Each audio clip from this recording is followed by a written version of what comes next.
يلا بقى حبايبي، مين كان بيحب يروح المصيف عشان ياكل خد الجميل؟ ادخلوا بقى شوفوا الفيديو وشوفوا ازاي انا عملت خد الجميل الحلو ده. بس ان شاء الله لو عجبك الفيديو ما تنسينيش تحطي لي لايك وتعملي لي شير عشان الفيديو يوصل لاكبر عدد ممكن. ولو انت مش مشتركه عندي يا ريت تشتركي. شايفين يا جماعه التفاح وجماله؟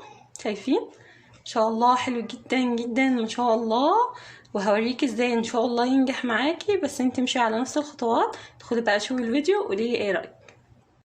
بسم الله الرحمن الرحيم، والصلاه والسلام على اشرف المرسلين. ازيكم يا حبايبي، عاملين ايه؟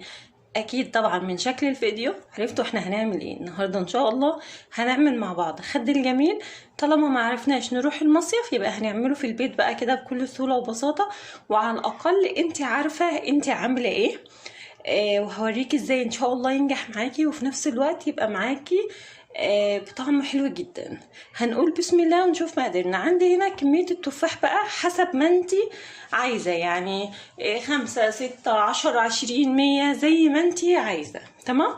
اول حاجة طبعا بنغسل التفاحة بتاعتنا وبنشفها كويس. لازم التفاحة تنشف حلو جدا يا جماعة كده.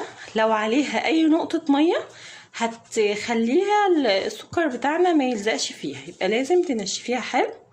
تمام اهو. والتفاح ده بقى كميته زي ما قلتلك زي ما انت حابه. وعلى فكره التفاح المصري ده موجود كتير دلوقتي، مش شرط خالص تعملي تفاح امريكاني.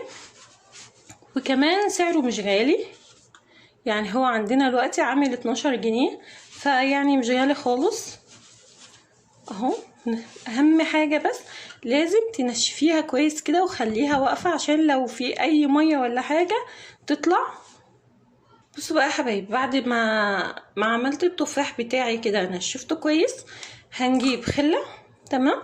اللي هي العصيان دي بتاعت الشيش طاووق، وهنمسك التفاحه كده من البوز وهنخرمها كده بسم الله. هتتخرم معاكي بكل سهوله خالص اهي يا جماعه. تمام. ونوقفها كده اهو كده. بس ايه، حاولي ان العصايه ما تخرجش لبره قوي اهو. وسلام كمان لو كانت التفاحه ليها قاعده هتبقى احلى كمان كده. دلوقتي بقى يلا اقولك ازاي هنعمل الكراميل. عندي بقى هنا كوبايه من السكر، هحط عليها ربع كوبايه من الميه، وهحط عليها كمان نص كوبايه من عسل الكلوكوز يا جماعه اهو. على فكره هو سعره رخيص جدا ومتوفر في جميع محلات الحلواني كده. وبعدين هاخده ارفعه على النار، مش بقلبه ولا باجي ناحيته خالص. بصوا حبايبي، انا دلوقتي رافعه الصوص بتاعي اهوت على نار هاديه. تمام. هبدا دلوقتي بقى انا اتدخل كده واقلبه. العسل الكلوكوز بيعدلك الطعم يا جماعه، مش بيخليهولك مسكر قوي. تمام اهو. هو مش بياخد معانا وقت خالص، وبتلاقيه زي ما انت شايفه كده كرمل 5 دقايق بالكتير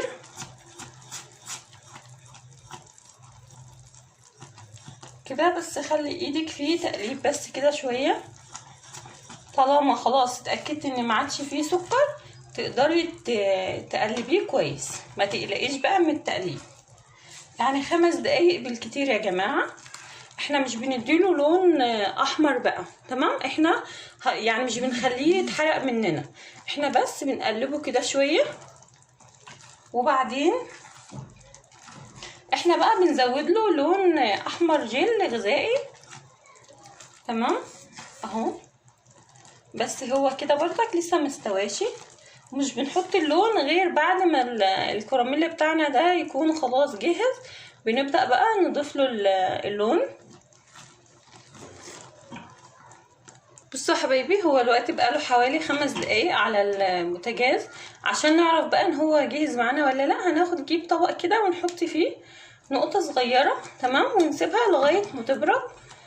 هنلاقيها اتمسكت معانا كده وبقت تمط كويسة، هنعرف انه خلاص كده بقى تمام اهو. بس برضك انا ايدي واقفة فيه مستمرة فيه، بقلبه باستمرار. انا مش عايزاه ياخد اللون اللي هو الاحمر يا جماعة، اللي هو اللي بيكون اللون البني ده.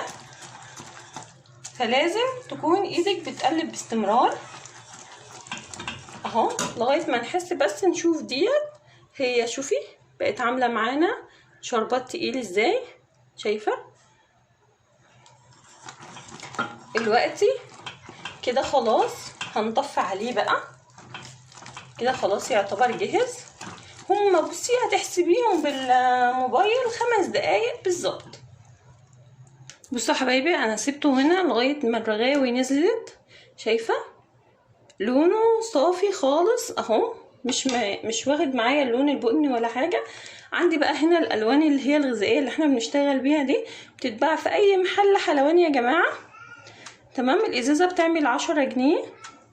هحط كده واقلب واشوف اللون معايا تمام. خلاص حسيت ان انا عايزه ازود شويه هزود.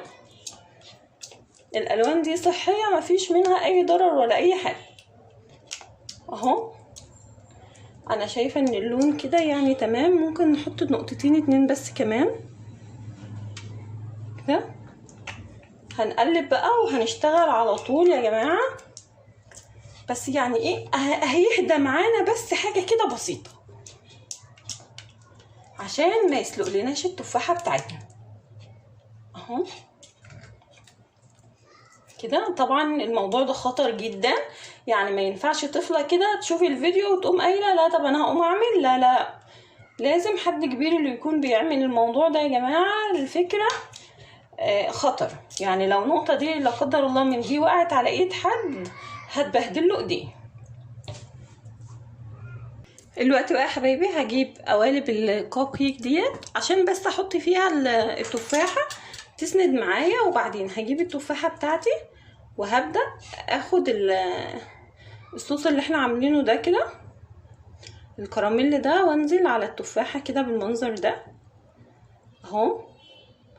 يعني ايد ماسكه وايد بتطلع على التفاحه كده بالمنظر ده وبعدين هصفيه بس كده خفيف اهو. شايفين الموضوع سهل جدا جدا يا جماعه كده. وهقوم بقى واخداه في القوالب بتاعتنا دي كده وهحطه كده عشان التفاحه تبقى واقفه معايا، عشان لو التفاحه معوجه ولا حاجه بتروح يمين وشمال الموضوع ده هيمسكها. وطبعا لازم تشتغلي بسرعه لانه هيجمد. احنا بس بنهدي الحراره بتاعته ثواني وبعد كده بتشتغل على طول اهو.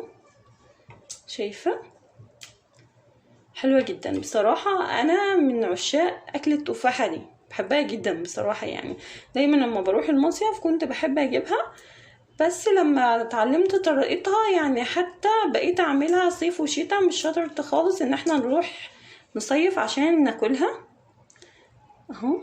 شايفه كده صفيها شويه وبعدين هناخدها على طول. بردك لو ما عندكيش القوالب بتاع الكوب كيك ما فيش اي مشكله. هي انا بقول بس القالب هيمسكها شويه مش هيخليها تروح مني يمين وشمال. وده بقى يا حبايبي شكل الخد الجميل بتاعنا بعد ما خلص. كل ما كانت التفاحه ليها قاعده كل ما التفاحه هتقف معاكي، بس التفاح بتاعي كلته مفيش فيه حاجه لها قاعده دي. وعلى فكره احسن حاجه تعمليها ان انت تحطي كيس بلاستيك وتحطي عليه التفاح بتاعك يا جماعه اهو. ما شاء الله جميل جميل ما شاء الله، حلو جدا وهيعجبك باذن الله. بس ان شاء الله لو عجبك الفيديو بقى ما تنسينيش في لايك واشتراك وتعملي شير عشان الفيديو يوصل مع اكبر عدد ممكن. وده احنا جبنا المصيف في البيت عشان محدش يزعل. اللي كان بيحب يروح المصيف عشان ياكل التفاحه دي ادينا جبتها له لغايه عنده، احسن واجمل كمان من المصيف. ومع السلامه ونتقابل في وصفات تانية كتيره باذن الله.